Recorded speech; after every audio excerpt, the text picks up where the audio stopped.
प्रश्न पहला था कि भाई मैं लोगों को सिलेक्ट कैसे करता हूं। दो प्रकार के लोग होते हैं।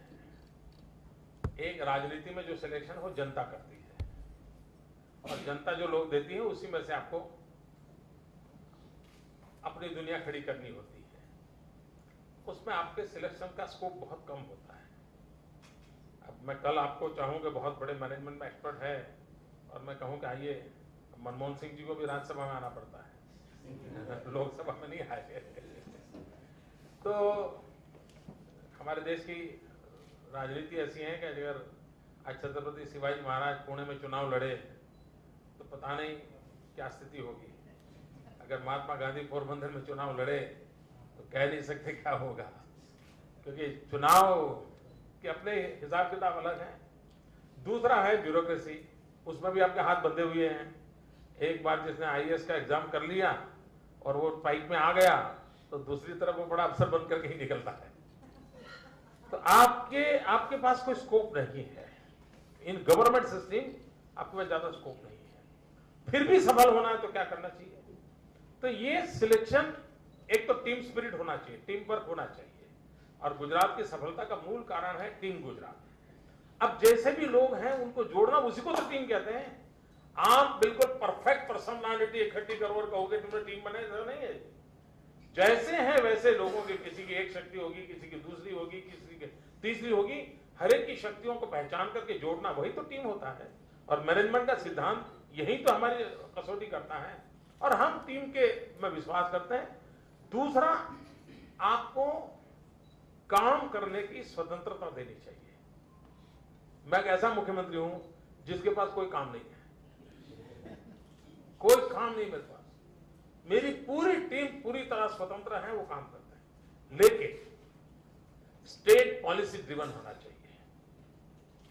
आपको हर चीज की पॉलिसी ब्लैक एंड व्हाइट में लिखनी चाहिए। ब्लैक एंड व्हाइट पॉलिसी लिखने के कारण ग्रे एरिया कम रहता है। Zero grey area is impossible, क्योंकि कोई ऐसा विजनरी पैदा नहीं हुआ है कि 3 साल के बाद की सिचुएशन को भी विजुलाइज करे और आज शब्दों में लिखे, लेकिन मिनिमम ग्रे एरिया रहता है।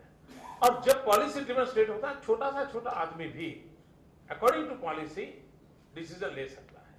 डिस्क्रिमिनेशन की संभावनाएं बहुत कम रहती है, और तब जाकर के आप परफॉर्मेंस पैरामीटर भी आपका शार्प हो जाता है। तीसरा काम है, मैं टेक्नोलॉजी का बहुत उपयोग कर रहा हूं। इफेक्टिव गवर्नेंस के लिए भी टेक्नोलॉजी काम आती है, इजी गवर्नेंस के लिए भी टेक्नोलॉजी काम आती है। और मैं e governance for me is effective governance, is easy governance and economical governance also. फायदा भी होता है, ट्रांसपेरेंसी आती है। अब जैसे आप महाराष्ट्र बाय रोड जाएंगे तो आपको पता चलेगा बिलाड़ के पास चेक पोस्ट है। 1 किलोमीटर उस तरफ महाराष्ट्र का है, 1 किलोमीटर इस तरफ गुजरात का है। गुजरात के चेक पोस्ट पर टेक्नोलॉजी है, बिलाड़ के चेक पोस्ट पर महाराष्ट्र में टेक्नोलॉजी नहीं है। हमारे यहाँ टेक्नोलॉजी ऐसा आता है कि हमारे यहाँ से सीसीटीवी कैमरा से, मेरी ऑफिस तक से उसको मॉनिटर किया जा सकता है, कितने व्हीकल आए, क्या हुआ, सब देखा जा सकता है। नतीजा ये हुआ है कि इन लास्ट 5 ईयर्स हमारी इनकम महाराष्ट्र से, वो जो व्हीकल गुजरात के चेकपोस्ट पर आएगा वही व्हीकल महाराष्ट्र के चेकपोस्ट पर जाएगा। जितना रेट हमारा है उतना ही रेट महाराष्ट्र का है, लेकिन हमारी इनकम 769 करोड़ ज्यादा है।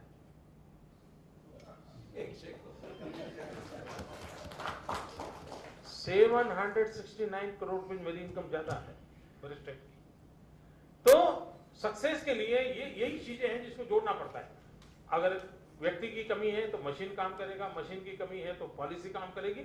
हमने हर कमियों को भरने के लिए अगर काम किया तो बहुत लाभ हुआ। दूसरा सबसे बड़ा लाभ मिला है पॉलिटिकल स्टेबिलिटी।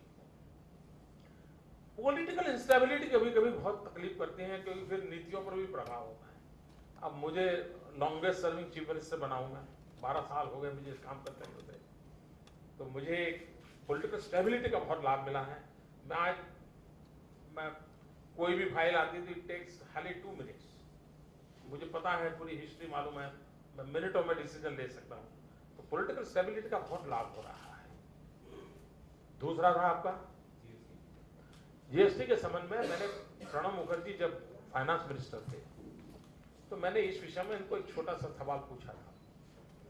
मैं बाकी समय लेता नहीं हूं, डिबेट नहीं करता हूं, छोटा सवाल पूछा था। मैंने कहा इंफॉर्मेशन टेक्नोलॉजी नेटवर्क के बिना जीएसटी सफल हो सकता है क्या? His answer was no.